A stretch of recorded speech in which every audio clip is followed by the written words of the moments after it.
대학을 비롯한 교육기관에서 인종 문제와 관련해 부정적 인물의 이름을 내리는 추세가 강해집니다.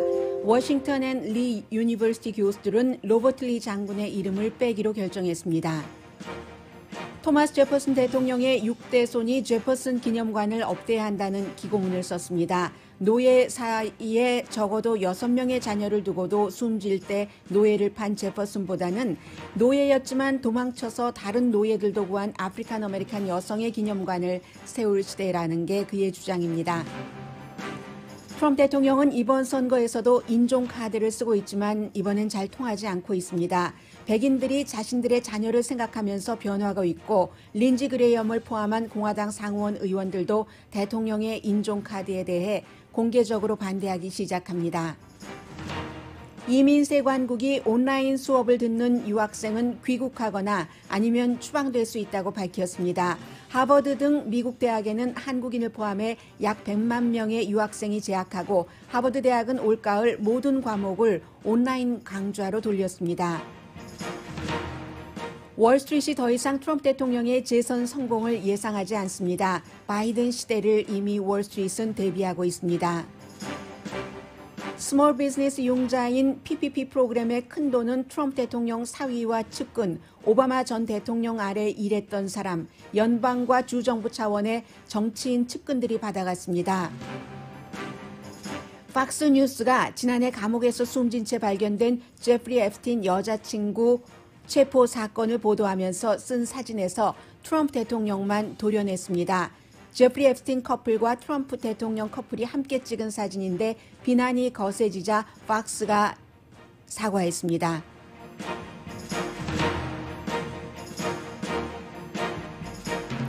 여러분 안녕하십니까? 오늘의 미국 강예신입니다. 저는 요즘에 오늘의 미국을 방송하면서 지난 한 5년, 10년 사이에 가장 큰 물결이 미국에 오고 있다는 것을 느끼고 있습니다. 소수인종으로서는 너무나 반가운 뉴스이고 미국에서 인종차별을 없애자는 조지 플로이드 아프리칸 아메리칸의 사망 이후에 시위만 하는 것이 아니라 사람들의 어떤 특히 백인들의 각성 같은 것이 일어나서 그동안 이럴까 저럴까 했었던 것이 한꺼번에 전부 터지고 있습니다. 그래서 오늘 앞부분에는 두 가지 뒷부분에 맨 앞부분 뉴스의 두 번째에 토마스 제퍼슨 4세의 뉴욕타임스에 쓴 기고문을 전해드리겠고 우선 앞에는 워싱턴 앤 리 유니버시티가 있습니다. 버지니아 지역에 살고 계시는 분들께서는 잘 알고 계시겠네요. 렉싱턴에 있는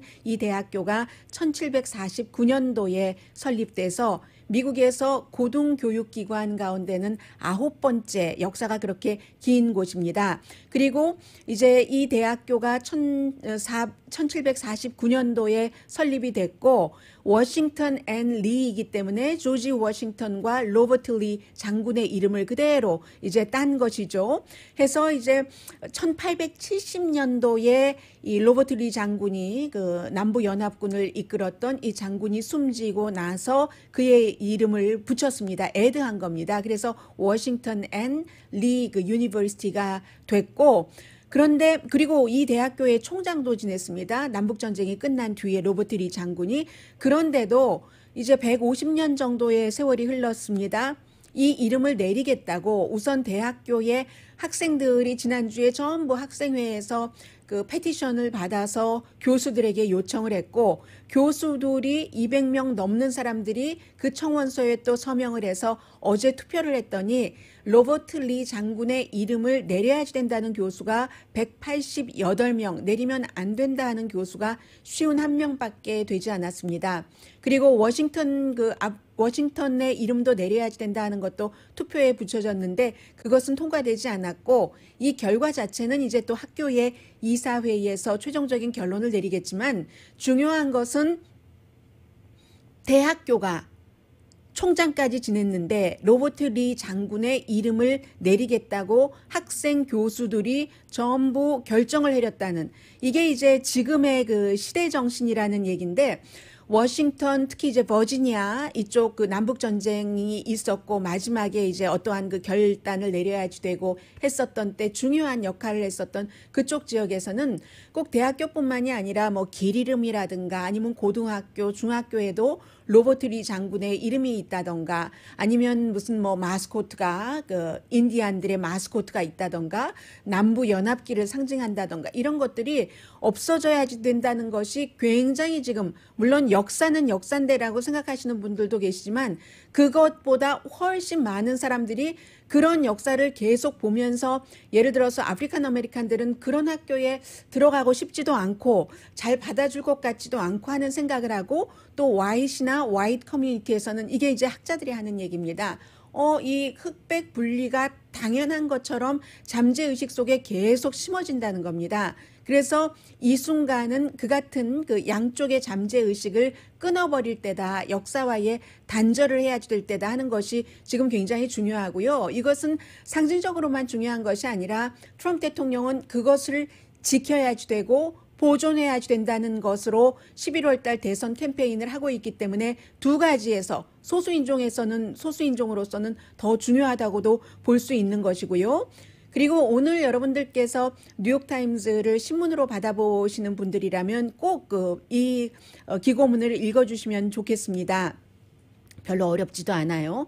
글 자체도 루시안 K 트루스캇 4세 따지고 보니까 6대손 정도가 되는데요. 6대손이 되는데 토마스 제퍼슨 제가 독립기념일에 토마스 제퍼슨의 그 모든 인간은 남자고 여자고 뭐 다 평등하게 태어났다 하는 말씀을 드리면서 토마스 제퍼슨이 노예를 끝까지 숨질 때까지 갖고 있었던 게 아니고 나중에 빚이 많아서 이 사람이 노예를 팔았잖아요. 다른 노예주에게. 그런 것은 이제 뒤로 제치고 모든 인간은 평등하다. 이 말만 독립기념일에 말씀을 드렸는데 오늘 그의 후손이 이런 글을 썼습니다. 아주 긴 글인데 제가 요약을 해드리겠습니다.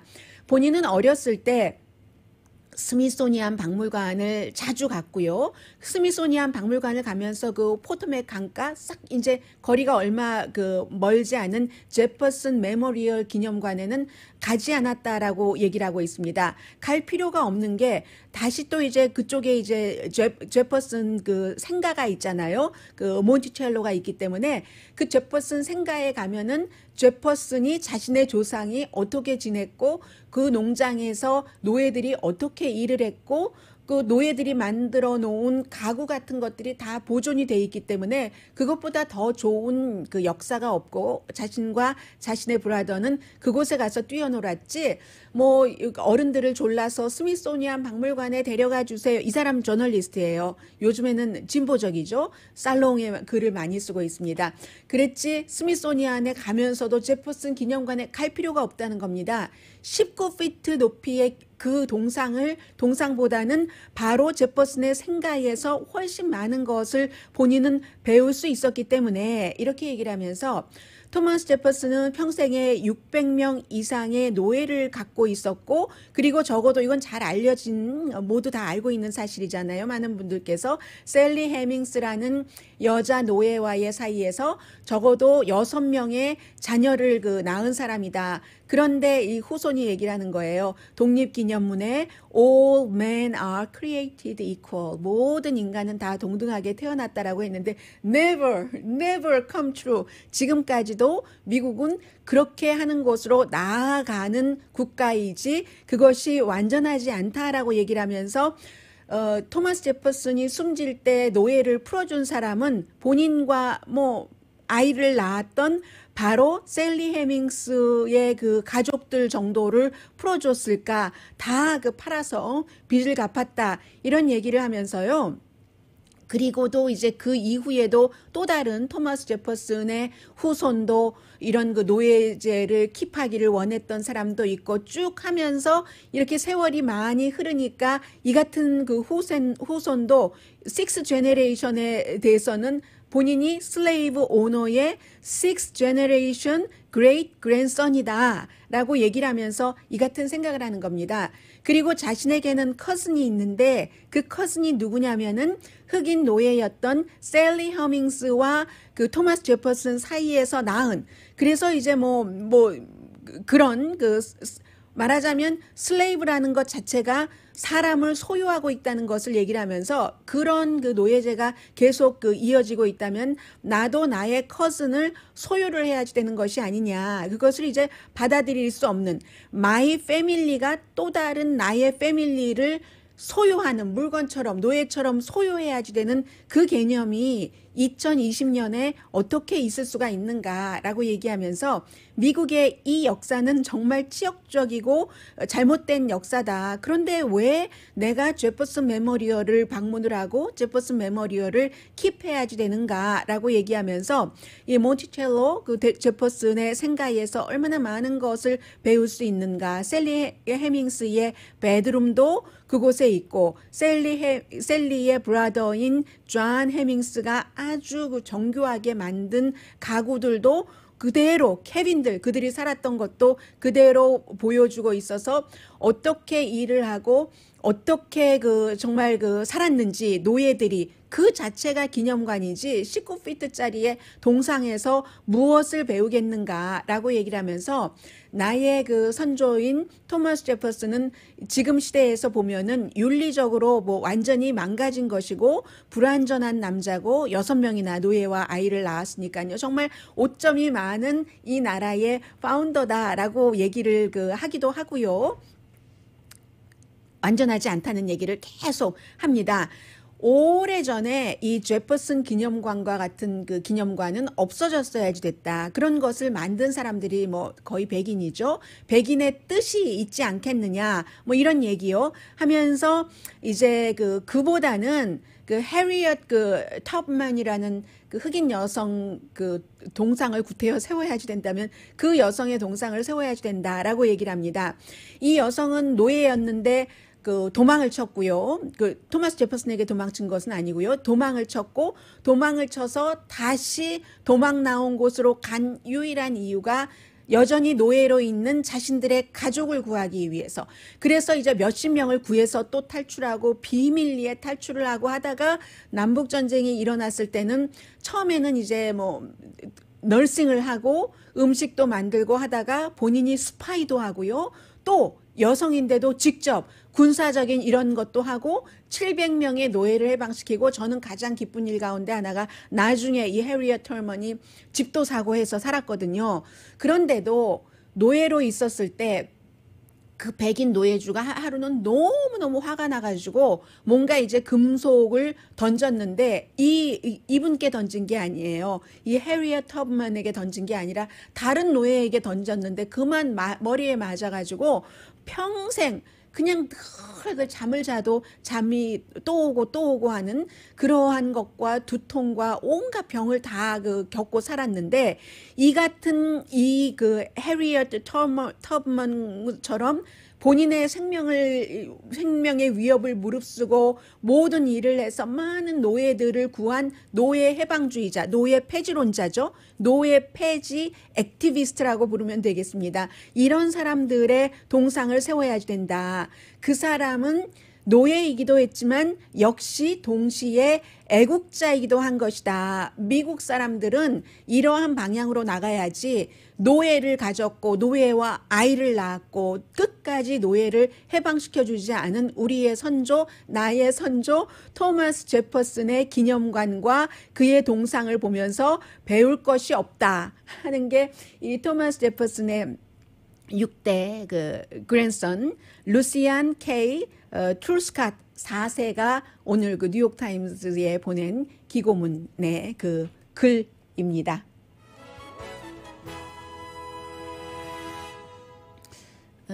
그리고 이런 글뿐만이 아니라 많은 변화가 있잖아요. 지난번 5월 24일이었습니다. 뉴욕의 센트럴파크에서 백인 여성이 에이미 쿠퍼라는 여성이 한 흑인 남자가 새를 관찰하고 있었는데 개의 목에 좀 끈 좀 묶어주세요 하니까 안 한다고 하고 나 911에 전화하겠어. 당신이 나를 위협한다고 하니까 이 남자가 전화해라. 해. 제발 좀 전화 좀 해줘. 제발 좀. 하고 나서 그때부터 그 장면을 비디오로 찍기 시작했고 이 여성이 911에 전화를 걸어서 흑인 남성이 나의 생명을 위협한다 하는 말을 아프리칸 아메리칸 맨이라는 말을 3번이나 했습니다. 그래서 결국은 이 여성이 뉴욕에 정말 사람들이 말하는 흔히 말하는 좋은 회사에서 처음에는 그냥 넘어가려고 하다가 너무 많은 사람들이 그 비디오를 그 소셜 미디어를 통해서 보고 나서 분노하니까 회사에서 해고됐고요. 이 변호인의 얘기를 들어보면은 아니 무슨 불과 얼마 되지 않는 짧은 시간 동안에 그런 것 때문에 나의 그 클라이언트가 이 회사에서도 해고되고 집도 잃고 이게 말이 되느냐라고 얘기를 하지만 어제 그 뉴욕의 그 검사가 기소를 했거든요. 그래서 11월 달에 재판이 청문회부터 인정신문이 10월 14일인데 만약에 유죄가 확정되면은 1년 징역형에 처해집니다. 비디오를 4천만 명이나 봤기 때문에 그리고 이 아프리칸 아메리칸 그 크리스찬 쿠퍼라는 분인데 이분도 사실 새를 관찰하는 사람인데 보통의 그 슬럼가의 아프리칸 아메리칸과는 사실은 좀 구분되는 면이 있습니다. 사회적인 부분에서 이 클래스라는 말을 쓰고 싶진 않지만 예를 들어서 그 뉴욕에 있는 새 그 관찰하는 협회요. 그 조류 관찰 협회의 이사거든요, 이분이. 그러니까 이제 여기까지 일이 올 수 있었던 것이기도 하고, 그런데 문제는 이 변호인은 그거 몇 분 일 가지고 이럴 수가 있어. 이 여성의 나의 클라이언트의 인생이 망가진다라고 얘기를 하면서 이 아프리칸 아메리칸을 비난을 하지만 크리스토프 쿠퍼라는 분은 아무것도 한 일이 없어요. 인볼브먼트를 전혀 하지 않았습니다. 제로예요. 제로 인볼브먼트예요. 다만 이 여성 자체가 경찰에 911에 신고를 했는데 신고를 했으니까 경찰은 조사를 해야지 되고 그 검찰이 기소한 것은 그 신고 자체가 거짓이다. 이 남성이 새를 관찰하던 남성이 흑인 남성이 백인 여성을 위협하지 않았다는 겁니다. 이게 50년 전, 100년 전, 150년 전의 미국과 2020년의 지금의 미국이 달라진 것을 반영을 하는 거죠. 그래서 이 같은 변화가 기본적으로는 있고요. 그런데 트럼프 대통령은 계속 이 인종에 관한 이 카드를 써서 본인의 백인 지지 기반을 단단하게 묶으려고 하는데 이게 지금은 통하지 않고 있거든요. 11월 달에 누가 대통령이 되느냐에 굉장히 중요하기 때문에 잠시 이제 그 부분에 대해서 좀 말씀을 드리겠고요. 그럼 통하지 않는다면 왜 통하지 않는가 몇 가지 이유도 있습니다. 소수 인종으로서는 반드시 알아야 될 것이라고 생각되기 때문에 잠시 뒤에 전해드리겠습니다. 오늘의 미국은 전문가가 추천하는 이민법, 가정법 전문 제인정 종합법률사무소, 미 주류 사회와 유명 인사들을 감동시킨 미주 판매 1위 카우나 마사지 체어, 한인 기업의 자랑 카우나 마사지 체어, 언제 어디서나 내 맘대로 골라보는 한국TV 공동 후원입니다.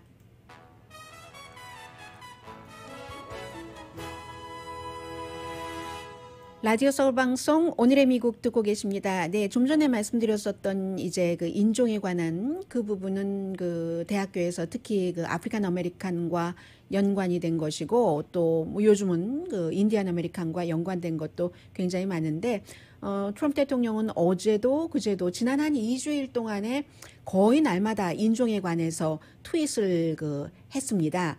그래서 이제 지금 지난 주말에 결정을 한 워싱턴 레드스킨스라든가 아니면 클리블랜드 인디언스가 마스코트라든가 팀 이름 자체를 바꾸겠다고 한 것을 비난을 하고 그리고 이제 나스카와 남부연합기를 안 한다고 하니까 그리고 또 이제 오랏줄 그것 때문에 나스카에서 유일한 그 흑인 탑 선수에 대해서도 사과하라 부바 월레스에 대해서 그러는데 부바 월레스도 좀 전에 말씀드렸었던 그 뉴욕의 그 여성을 기소한 그 케이스와 마찬가지로 그 아프리칸 아메리칸 남자가 아무것도 한 게 없고 경찰에 여성이 신고를 해서 조사를 한 것처럼 이 부바 월러스도 자신의 그 파킹 그라지에 오랏줄이 있는 것에 대해서 아무것도 한 게 없습니다. 크루가 알아서 신고를 했고 FBI가 조사한 결과 그게 아프리칸 아메리칸 그 선수인 이 부바 월러스를 겨냥한 것이 아니다라고 나왔는데도 대통령이 이제 부바 월러스에게 사과해야 된다고 하고 그 대통령이 몰랐을까요?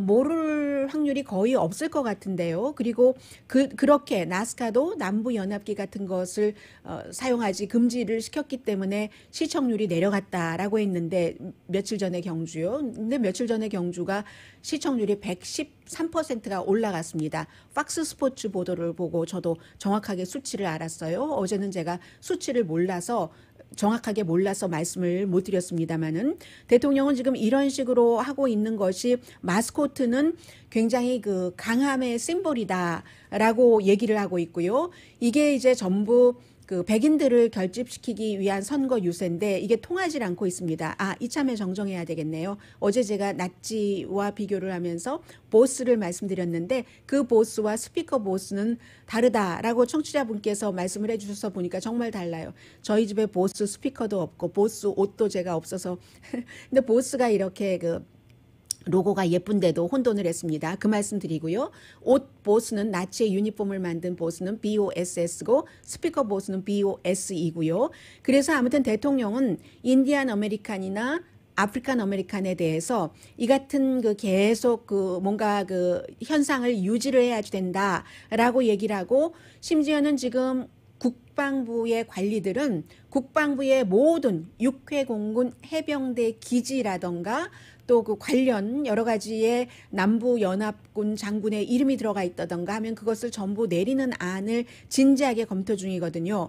의회에서도 결의안을 만들어서 통과시키려고 하니까 대통령이 거기에 대해서 나는 비토하겠다라고 얘기를 하니까 지금 그 공화당 내부에서도 그거는 그 안 된다고 대통령의 이 같은 그 비토한다는 것에 반대하는 사람들이 있는데 그 반대하는 사람들이 이름 모를 사람들이 아니에요. 척 그레즐리 같은 아이오와가 지역구인 그 상원 의원이 그렇게 얘기를 했고 뿐만이 아니라 린지 그레이엄 의원은 불과 얼마 전까지만 하더라도 사사건건 대통령과 같이 줄을 서면서 같이 골프도 자주 치고요. 대통령을 방어하고 보호하고 했는데 요 한 일주일 사이에는 한 3번 정도 인종이라든가 뭐 여러 가지 관련해서 대통령과 반대되는 얘기를 하고 있거든요. 이게 지금 린지 그레이엄이 사우스캐롤라이나주에서 그 상원 선거를 이번에 치러야지 되는데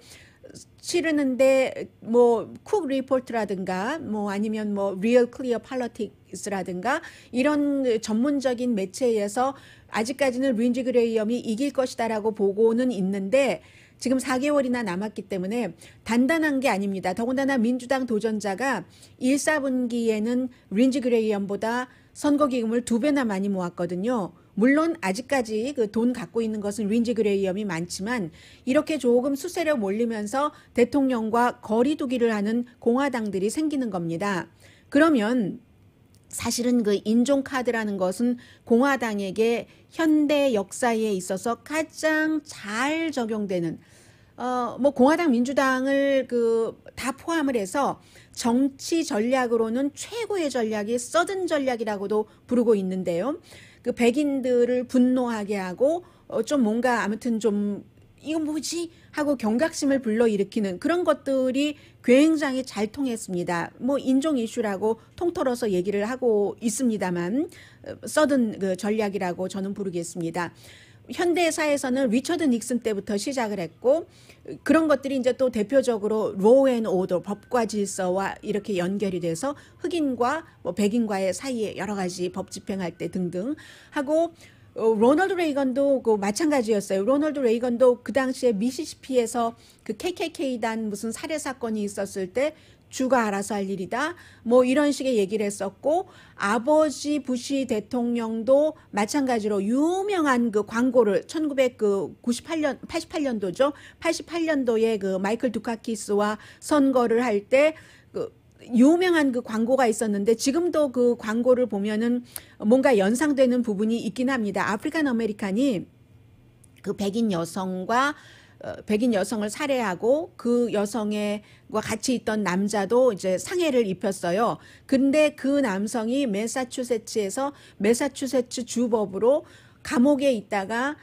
잠깐 외출을 한 그런 그 법에 의해서 나와서 범죄를 저지른 것을 캠페인에서 굉장히 많이 활용했는데, 왜냐하면 마이클 듀카키스가 그 매사추세츠의 주지사였었을 때 그 출소를 할 수 있는 법을 만들었기 때문에 해서 이 공화당이 이민 문제라든가 인종 문제에 대해서 굉장히 그 카드를 많이 썼죠. 선거 때마다. 트럼프 대통령도 마찬가지로 멕시코에서 무슨 강간범이 온다, 범죄자들이 온다, 갱이 온다 하고 얘기하는 게 다 백인들을 생각을 하는 그 같은 그 전략이거든요. 그래서 그렇지만 그때는 통했는데 왜 지금은 통하지 않느냐. 간단하게 예로 들면 로널드 레이건 전 대통령 같은 경우도 그런 카드도 쓰기는 했지만, 그렇지만 희망을 주고 뭔가 좀 그 감정을 터치하고 그런 것이 있었잖아요. 그런데 지금은 별로 그런 것이 없는 것 같고, 그리고 트럼프 대통령이 이민에 대해서 강하게 하고 인종 카드를 들고 나오고 하는 것은 스티브 배넌, 지금은 뭐 백악관에서 뭐 쫓겨났지만 그의 사임했지만 쫓겨난 것이나 마찬가지인 그 스티브 배넌의 전략입니다. 이 사람은 그런 전략을 가지고 가는 사람이거든요. 백인 우월주의 전략을. 그런데 이제 처음에 지난번 선거에서는 2016년도에는 통했는데 지금은 통하지 않습니다. 통하지 않는 이유가 여러 가지인데 그 중에 한 가지는 미국이 인종적으로 너무 많이 변하고 있는 거예요. 인종이 굉장히 다양해지고요. 해가 가면 갈수록 다양해집니다.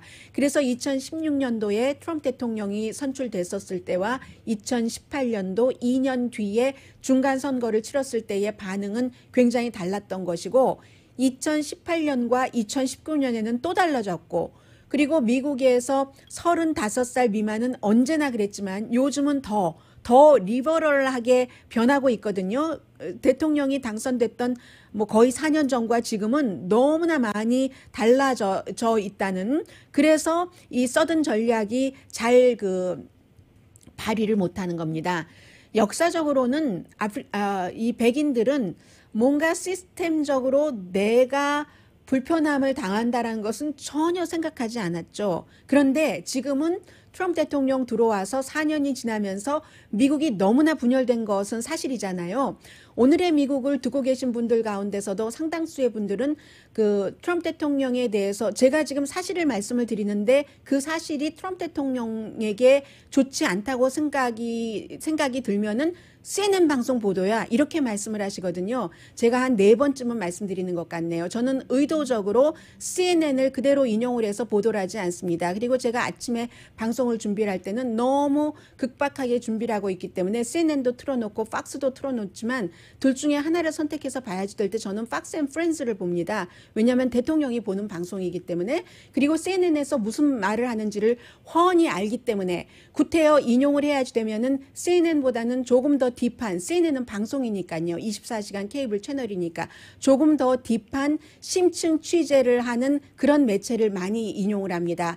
이코노미스트라든가 잡지 애틀란틱이라든가 포린 팔러스라든가. 그런데도 트럼프 대통령을 지지하시는 분들은 CNN이다, 뉴욕타임스다 뭐 이렇게 얘기를 하거든요. 뉴욕타임스도 정말 좋은 기사를 많이 보도하는 그 신문이고요. 이 정도로 제가 말씀드리려고 하는 요지는 분열이 된 겁니다. 4년이 지나면서 미국이 완전히 트럼프 대통령을 좋아하는 측과 인정하지 못하도록 분열이 됐는데, 그 분열은 트럼프 대통령이 원했던 전략이기도 한 거죠. 그래서 백인들이 요즘에 어떤 생각을 하냐면 내가 두려움을 느낀답니다. 내가 백인이라서 차별을 받아, 이런 두려움이 아니라, 야, 나라가 이렇게 그 분열로 가다간 우리 아이들이 사는 나라가 어떤 나라가 되겠어? 정말 형편없는 나라가 되겠구나 하면서 요즘에 그 조지 플로이드의 그 비디오를 보면서, 야, 아무리 그래도 그렇지 저 사람이 전과가 많고 하기는 한다고 하지만 그렇다고 9분 동안을 저렇게 무릎으로 목을 졸라서 숨지게 해? 하면서 그리고 대부분의 백인들은요. 트럼프 대통령을 강하게 지지하는 백인 이외에 대부분의 백인들은 여러분들께서 주변에서 많이 보실 거예요. 좀 온건한 백인들이 많습니다. 이민에 대해서 특정 이슈에 대해서도 그러니까 드리머에 대해서도 많이 드리머에게 뭔가 기회를 줘야지 된다고 생각하는 백인들이 많은 겁니다. 그처럼 백인들이 자신들의 아이들을 위해서 이렇게 나라가 쪼개져서는 정말 안 되겠다라고 생각하는 사람들이 많기 때문에 그리고 트럼프 대통령이 이건 나가도 너무 나갔네 라고 생각하는 사람들도 너무 많고 또 하나는 코로나 바이러스를 핸들하는 그런 그 트럼프 대통령의 지도력에 만족을 하지 않는 사람들이 많기 때문에 이런 모든 것들이 합쳐져서 코로나 바이러스 그 인종차별을 하지 말자 하는 시위에 백인들이 동조를 하고 있다 하는 내용입니다. 제가 지금 말씀드린 이 몇 가지 이유는 뉴욕타임스 보도거든요. 이 보도에 대해서 가짜다, 형편없다라고 생각하실 분들이 얼마나 계실지는 모르겠습니다만은 소수 인종으로서는 상당히 귀담아 들어둘 내용이라고 생각이 돼서 저는 이 내용을 선택을 했고요. 그러나 그럼에도 불구하고 아직 선거 때까지는 약 4개월은 조금 덜 남았지만 4개월이 남았기 때문에 트럼프 대통령이 지금부터라도 늦은 감이 있기는 하지만 좀 나라를 치유하려고 하고 내가 반쪽이 이제는 반쪽도 아니에요. 새로운 여론조사 결과 지지율이 40% 아래로 내려갔더군요. 하니까 모든 사람을 위한 대통령이 되려고 노력을 하겠다는 것을 보여준다던가 아니면 지금에서 한 가지 이슈만 대통령이 선택을 해야지 된다면 코로나 바이러스라고 믿어집니다. 코로나 바이러스를 더 진지하게 생각을 하고 대처를 한다던가 하면은 충분히 만회할 가능성은 있는데 잠시 뒤에는 이 트럼프 대통령 캠프 측에는 불행하게도 월스트리트에서는 현재 이미 트럼프 대통령이 아니라고 배팅을 하면서 바이든 시대를 준비하고 있다 하는 뉴스를 잠시 뒤에 전해드리겠습니다. 그리고 또 다른 이슈 가운데 하나가 인종 문제와 더불어서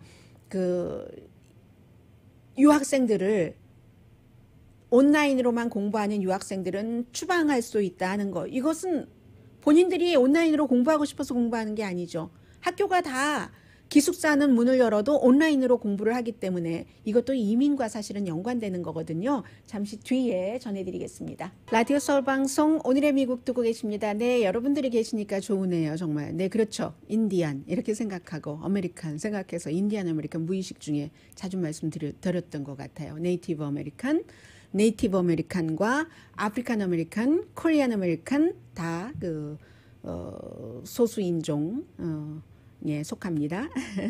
그래서 이번 선거가 여러 가지로 중요하고요. 이민국 관세국이 매이 어쩌면이라고 얘기를 했습니다. 유학생들이 지금 뭐 한국 유학생들도 한 5만 명 된다고 하고 하버드 대학교에만 다니는 유학생들 숫자도 딱 5만 명 정도는 되거든요. 미국 전체적으로는 100만 명 정도 유학생이 있는데 어제 이민관세국이 얘기하기를 이 유학생들이 가을 학기에 전부 온라인으로 수업을 하면은 그 나라에 가서 수업을 듣거나 아니면 미국에 있으면은 추방당할 수도 있다라고 발표를 했습니다. 그런데 학교에서 9월 달에 개강을 하더라도 하버드 같은 경우도 100% 온라인 수업을 하거든요. 기숙사는 열지만 기숙사는 열어도 강의 자체는 온라인으로 하기 때문에 이민세관국의 여기에 따르면은 기숙사가 열려서 기숙사에 있어도 온라인 강의를 듣기 때문에 추방될 수 있다는 그런 얘기입니다. 우선 기본적으로는 이민에 대해서 다른 나라 사람에 대해서는 강하게 한다. 이런 것을 행정부에서 꾸준히 보여주는 하나의 예이고요. 해서 이것도 많은 사람들이 굉장히 중요하게 생각을 하고 있죠. 하버드 대학교 같은 경우는 올해 기숙사에 왜 집에서 다니지 못하는 학생들 그리고 형편이 뭔가가 안 되는 집에 있을 수 없는 그런 학생들이 있잖아요. 홈리스들도 있고 많지는 않겠지만 그런 형태의 사람들 또 외국 학생들을 위해서 기숙사를 오픈하는 그런 학교들도 있었는데 그런 것을 예외를 두지 않겠다는 얘기입니다. 어쨌든 온라인으로. 그런데 학생들이 온라인으로 수업하고 싶어서 그런 건 아니고 학교에서 온라인으로 수업을 하는데 그렇게 될 수밖에 없어서 그런 문제를 말씀을 드리고요. 등록금이니 뭐니 다 있는데 이런 말씀은 시간이 없어서 못 드리겠네요. 코비드 19 말씀을 조금 드려야지 되기 때문에 아틀란타의 시장이 너무나 본인이 할 수 있는 모든 것을 다 했는데도 지금 세 번째 테스트를 한 결과 이 코로나 바이러스의 양성 반응이 나왔다라고 얘기를 했습니다. 허스번이 지난주에 계속 잠만 자더래요. 무기력하게 잠만 자서 이상하다 하고 다시 테스트를 해봤는데 본인은 약간의 뭐 기침과 두통 정도가 있었지만 그냥 무증상이라고 할 만하고, 그런데 이제 남편도 본인도 전부 양성 반응이다라고 나왔고요. 조지아주 그 아틀란타도 지금 대단합니다. 대단한데도 불구하고 그 아틀란타는 지금 뭐 지역에 따라서 별로 코로나 바이러스에 신경 안 쓰는 그런 지역도 있는 것 같고요. 코로나 바이러스는 그렇고, 그리고 코로나 바이러스와 연관돼서 이 부분을 전해드리겠습니다.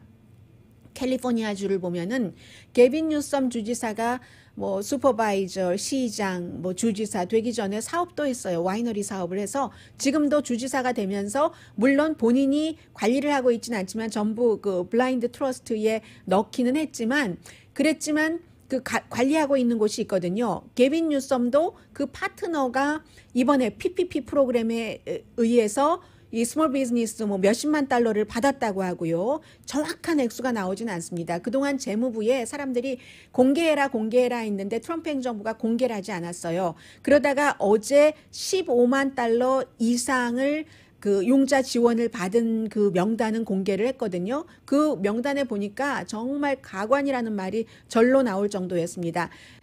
캘리포니아주에서 게빈 뉴섬 주지사만 이런 게 아니라 주 정부에서 영향력이 있는 사람들도 다 뭐 측근들이 이런저런 식으로 어떤 형태인지는 모르지만 받았습니다. 그리고 트럼프 대통령 사위내도 받았고, 사위내도 뭐 호텔 2군데와 또 하나는 뭐죠? 무슨 회사, 물론 자레드 쿠슈너도 지금 데이 바이 데이 본인이 여기에 관여하고 있지는 않지만 어떤 형태로든 돈을 받았고, 그 밖에 그 캐니어 웨스트는 아니 지난해에 15억 달러를 벌었다고 하는데, 운동화 뭐 하나에 250달러짜리 있잖아요. 옷.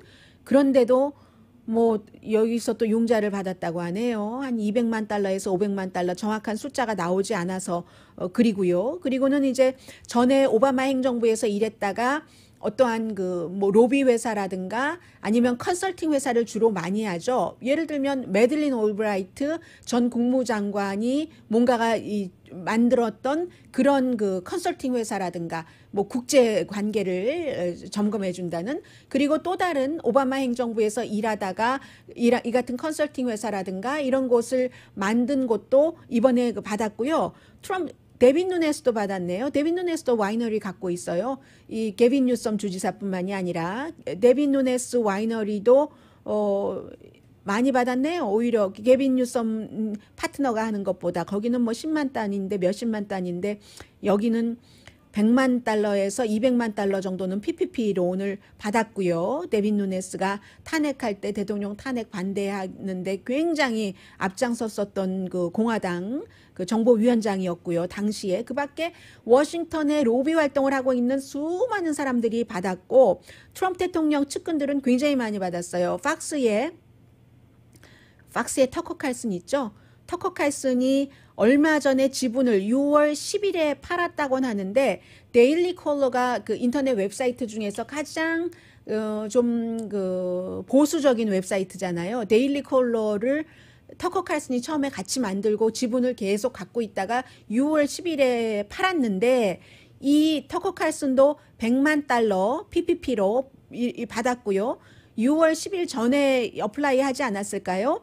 정확한 날짜는 뭐 확인을 해봐야지 알겠습니다만은, 그리고 대통령이 요즘에 굉장히 좋아하는 대통령의 친구가 운영하고 있는, 그러나 일반 사람들은 아무도 보지 않는 뉴스맥스, 일반 사람들은 아무도 보지 않아도 백악관의 기자실에 브리핑 자리를 만들어준 뉴스맥스, 굉장히 그 컨서버티브한 그 TV 네트워크이죠. 여기는 터커 칼슨에 관련된 데일리 콜러보다 훨씬 많이 받았네요. 200만 달러에서 500만 달러 정도 받았고, 이런 형태로 스몰 비즈니스 그 용자가 정말로 스몰 비즈니스, 맘앤팝 이런 사람들을 도와줬으면 좋은데 이렇게 큰 돈을 케냐 웨스트 같은 부자가 받아가고, 지금 현재의 트럼프 대통령의 측근들, 전 오바마 행정부의 사람들, 이런 사람들이 받아갔으니까는요. 이게 도대체 사람들이 말이 되느냐.